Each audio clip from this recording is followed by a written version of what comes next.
This is an end member of our solar system, and it's the innermost planet. Any model that tries to explain the formation of all the planets, and especially the terrestrial planets, has to explain Mercury. And now we know a lot more about it. But probably more importantly, it tells us a lot about our own world, because we're missing 95% of Earth's history. We have plate tectonics and oceans and vegetation and atmosphere and the hydrological cycle. And as a result, we have most of Earth's history gone. So if we want to understand what our world was like early in its day, we have to look to other worlds, Mars, Mercury, Venus, other planets and other solar systems.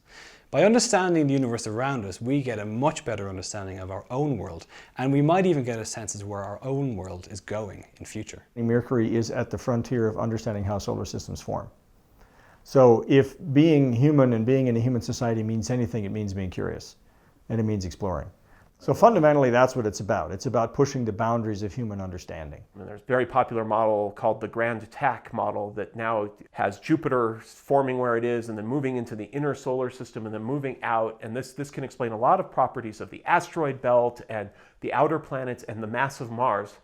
But this model doesn't explain Mercury because they weren't really thinking about it and because we didn't know that much about Mercury. Now we have a whole other planet that has to be integrated into these kind of big-scale models of the formation of the solar system. Messenger is the first mission to the planet Mercury in more than 30 years. And only one mission, only one spacecraft has ever visited Mercury. That was Mariner 10 back in the 1970s. Mariner 10 made some very important discoveries, but it left unanswered many first-order questions about the innermost planet. Mariner 10 saw less than half the planet with its imaging system. It discovered its magnetic field, but it didn't answer the question of why Mercury should have a magnetic field when larger planets have lost theirs. Mariner 10 made no measurements that told us much about the composition of Mercury. So for 30 years, the planetary science community has been working, trying to answer these questions raised by Mariner 10, and Messenger has been designed to answer those questions. So even the first flyby in January 2008 is going to reveal to us new discoveries. We're going to see about half of the part of Mercury that Mariner 10 never viewed with its imaging system. We're going to fly closer to Mercury than Mariner 10 ever got, so we'll get a much better view of the magnetic field, of the atmosphere. We're going to be carrying chemical remote sensing instruments, so by the time we get into orbit and have a chance to integrate the observations from those instruments, we'll be doing maps of the composition of Mercury. So we're just going to get a global view for the first time and a host of answers to questions that have been ones that planetary scientists have been pondering ever since Mariner 10 for more than 30 years.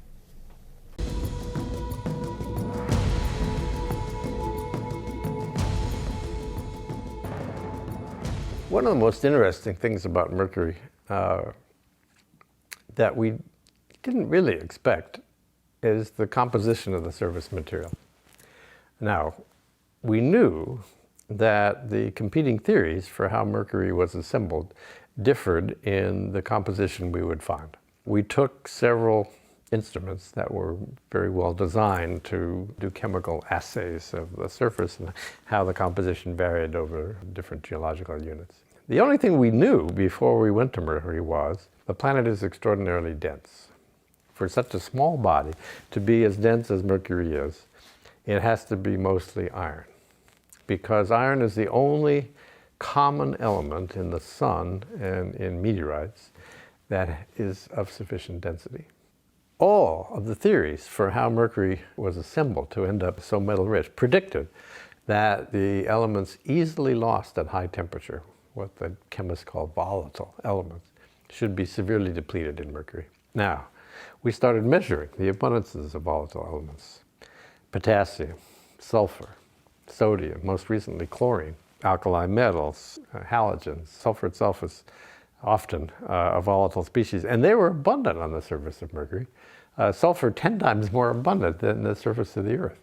Sodium and potassium as abundant as on Mars relative to less volatile elements, same with chlorine. It means that none of the theories that had been advanced to account for the formation of Mercury, and by inference, the differences in composition of the inner planets could have been correct. So we had to go back to the drawing board, go back to the beginning, and think through the formation of the inner planets to account for a scenario in which Mercury not only ended up with a high fraction of metal, but also accumulated substantial abundances of these elements that are lost at high temperature, these volatile elements.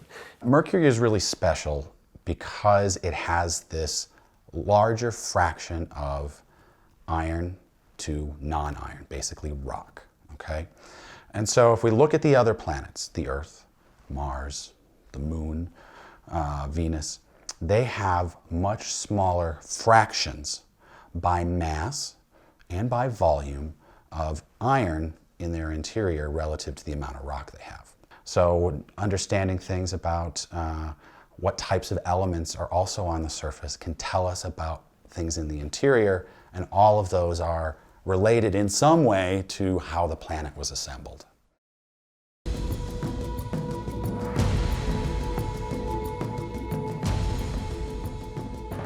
One thing I realized early on in the mission is that this was really an opportunity of a career, an opportunity of a lifetime, because it's the last major planet in our solar system that we had not extensively explored. It was the last opportunity to really do new frontier exploration in our solar system. And I'll never forget the night of the first flyby of Mercury. And on that night, it was at midnight Eastern time when the images were coming down. And the science team was gathered there because it was the first data that was going to come down from Mercury in almost 3 decades. And I remember gathering around the projector and seeing those images come up, and there were like 25 of us in the room, and it was just total silence as we were looking at that and realized that nobody had ever seen this before. This was totally, terra incognito. I'll never have that experience again. All the measurements we did of the chemical composition with our X-ray spectrometer, with our gamma ray spectrometer, with our neutron spectrometer were new things, never been done. We were able to do imaging down to resolutions 10, 100, more than 100 times better than anything Mariner 10 had done. And of course we were measuring the magnetic field every day. We were measuring the shape of the planet with an altimeter. We're looking into the polar craters. We're discovering landforms on the surface that Mariner 10 just didn't have the resolution to see. When you make an unexpected discovery, it makes you feel like an excited kid. It's Halloween. I've got a big bag of candy. It's very, very exciting when you make a new discovery and you realize, one, this is just brand new, and two, it's not what I expected, which is always more interesting than finding what you expected.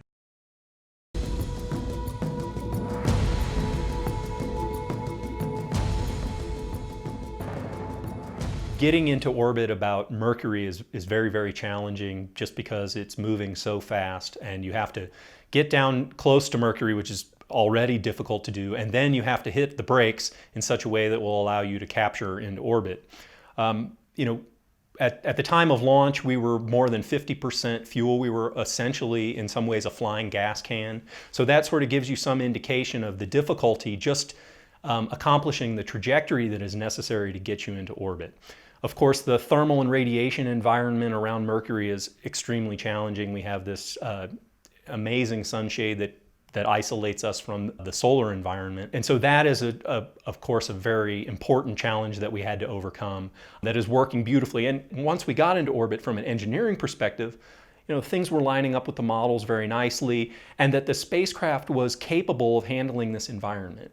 Beyond that, I think that once we got into orbit and we had a little bit of additional propellant in our back pocket, we could use that to make changes to the trajectory that we didn't even anticipate at the time of launch. And so we had a robust design for the vehicle because a whole bunch of really capable people worked on this vehicle and its design and over-designed it in some sense. That allowed us to operate in environments that we hadn't even originally anticipated. Actually, it's Dan O'Shaughnessy, who's the mission systems engineer, that figured out how to get us a little more fuel, basically running the spacecraft on fumes, to try to eke out some more observing time. And so we're putting that to good use. We're actually going to be down at distances above Mercury's surface on our closest approach each orbit, closer than anyone originally had conceived it would be possible to operate this spacecraft. We've come an enormous distance, both in terms of demonstrating all of the engineering that went into the spacecraft to ensure its survivability with respect to radiation, with respect to the thermal hazard, the hazard from the sun directly and the hazard from the planet indirectly. And all of the instruments that we selected now nearly 2 decades ago have proven their worth and have led to just an amazing list of discoveries of the planet.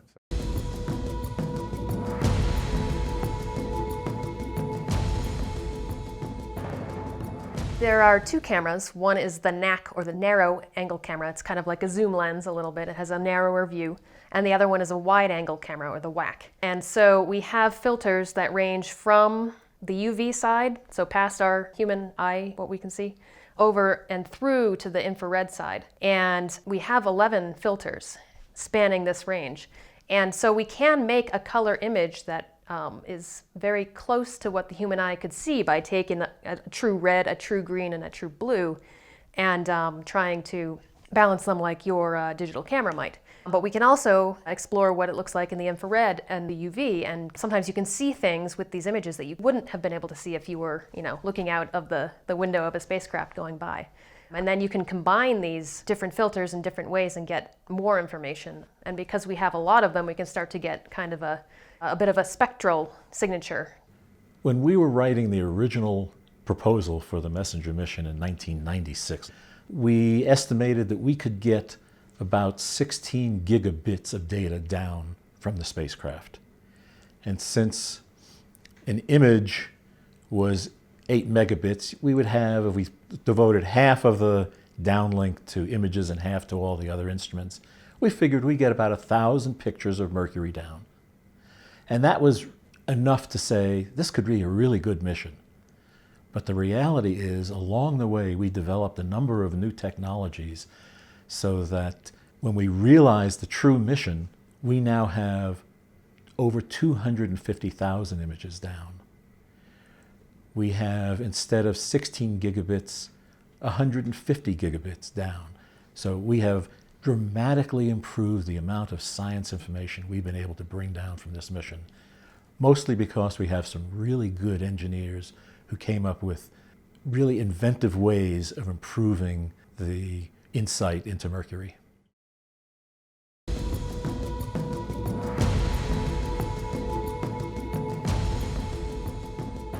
There's a lot of evidence for pyroclastic volcanism, which is explosive volcanism. And there's one particular patch of this stuff that's brighter than the surrounding material. And we were able to measure the chemical composition of this with the X-ray spectrometer that we could only do with this pointed opportunity in the extended mission. And what we learned was that, unlike the rest of the planet, this material has less sulfur than the surrounding material. And we think this is telling us that sulfur is the element that's driving these volcanic explosions. And the sulfur is vaporizing for some reason in some volcanoes. And so the sulfur itself is lost, and then the lavas have no sulfur. So it's the first direct measurement of the composition of a volcano on another planet, another terrestrial planet. So it's very exciting. One of the outstanding questions we have is, how did Mercury's crust get there, and what's it made of? And we have evidence that we've had a lot of flood volcanism on Mercury. All that is an enormous volume of lava pouring onto the surface relatively quickly, geologically instantaneously. And we see certain parts of the planet today that we know were formed in this way. So a long-standing question is, what of the rest of the planet? Was it formed in that same way? And can we use what we see in the most recent lava fields to tell us about how the other portions of the planet were formed? The question is whether this is episodic or whether it's simply what it did for a very long time and then it eventually waned off. I'm not sure we have enough information to say yet which one of those it was, but I think we can say that a huge volume of Mercury's crust, at least, was put down by flood volcanism, enormous volumes of lava pouring all over the surface, building up tens of hundreds of kilometers thick of material through the volcanic process.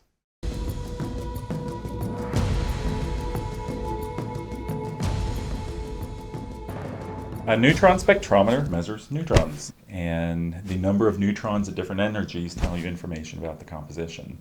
And especially for messenger, the prime reason for using neutrons is they're a very good indicator of the presence of hydrogen. And the idea is a neutron and a hydrogen atom have the same mass. And so when a neutron's rattling around and it finds a hydrogen atom, it loses its energy really quickly. It's just like playing billiards. So when you hit the cue ball and it hits the other ball dead on, it stops. It's the same idea. And so when you're having a detector on the messenger spacecraft that detects neutrons and you're flying around, the indicator of hydrogen is a decrease in the number of neutrons that you find. And it's almost a unique indicator. And so that was the whole purpose of testing the hypothesis of what's going on at the poles. Is it hydrogen? Is it water ice? Could it be sulfur? Is it something else? Well, we need to know, is it hydrogen? And if you see an enhancement of hydrogen at the poles, which would be indicated by a decrease in the number of neutrons, that's your smoking gun to say, aha, there's a lot of hydrogen there. It's likely water ice. And then there was some of the bonus measurements from the laser altimeter, which was able to look at the reflectance of these regions, and you saw indications that have some places water ice is likely stable on the surface, and other locations where there's really dark material that tells you, well, it's probably water ice type of materials with maybe carbon-rich other constituents. And so it's a story that really hangs together. Water ice is present at the poles of Mercury.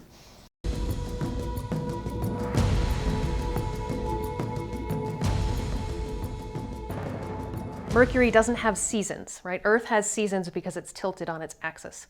Mercury is basically straight up and down, almost perfectly. Because of that, if you have a hole at either the north or south poles, you will have an area where the sun never gets in there. The sun can never get into that crater. And so even though it's, relatively speaking, right next to the sun, and gets very hot during the day, these places of permanent shadow stay very, very cold. There's no atmosphere to conduct or convect heat around.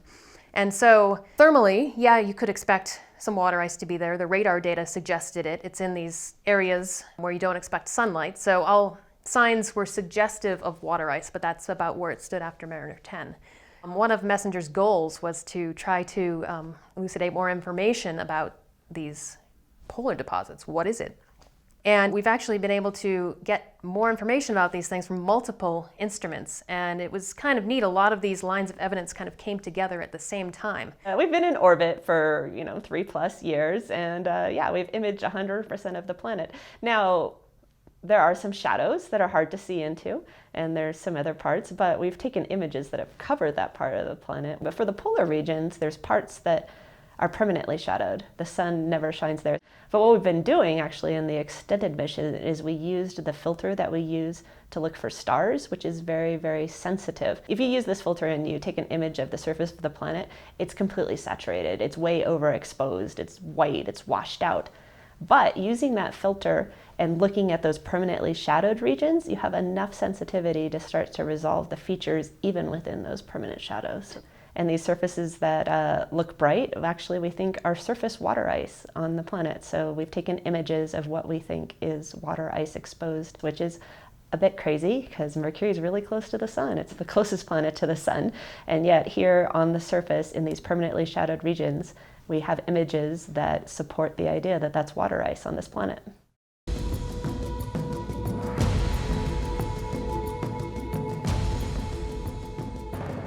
But I think the next big step at Mercury is to go down to the surface and make some measurements to get some ground truth. Unlike Mars, unlike the Moon, we have no samples in our meteorite collection from Mercury. They ought to be there.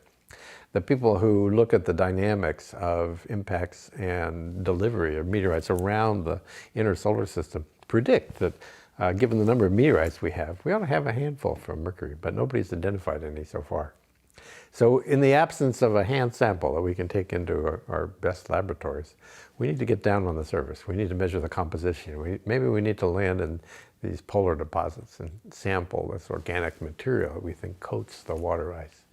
We thought an orbiter was challenging from an engineering perspective, but a lander's more so because the night lasts for 3 months. The temperature varies enormously between day and night. If you want to depend on solar power, you've got to be a place where the sun shines. Most of the places where the sun shines, it gets extraordinarily hot, hotter than most electronics can survive. And so you've got to come up with either a short-lived lander or an autonomous power source or some other engineering solution to the pretty strong thermal and radiation environment that Mercury's surface presents. But I think the opportunity for new science is so great that some clever engineers will figure out how to do it. The trick is being able to slow down, get into orbit, and land. So you got to carry a lot of fuel with you. That would enable you to actually get to Mercury and land in somewhere between 5 and 6 months, rather than it taking you on the order of 6 years or so, because you would only make one orbit going straight in rather than make the 15 or so around the sun that we did with Messenger. So there's potentially, I think, a way of doing it. It's not there yet. It's out there on the technology horizon.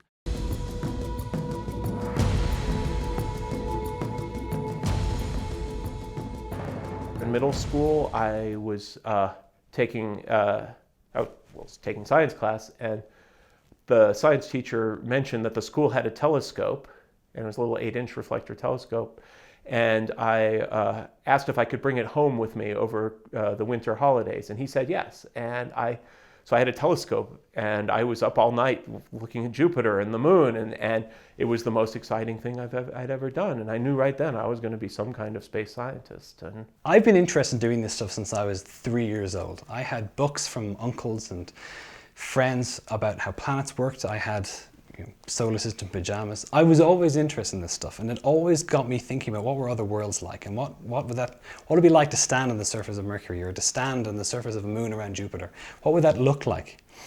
The fundamental thing, I think, is that as human beings, we're driven to explore. When I had to declare the major for college, and I thought, wow, I'm gonna have to spend 40 hours a week doing whatever this is that I choose. I better make it interesting. And to me, there was nothing more exciting than space and space exploration.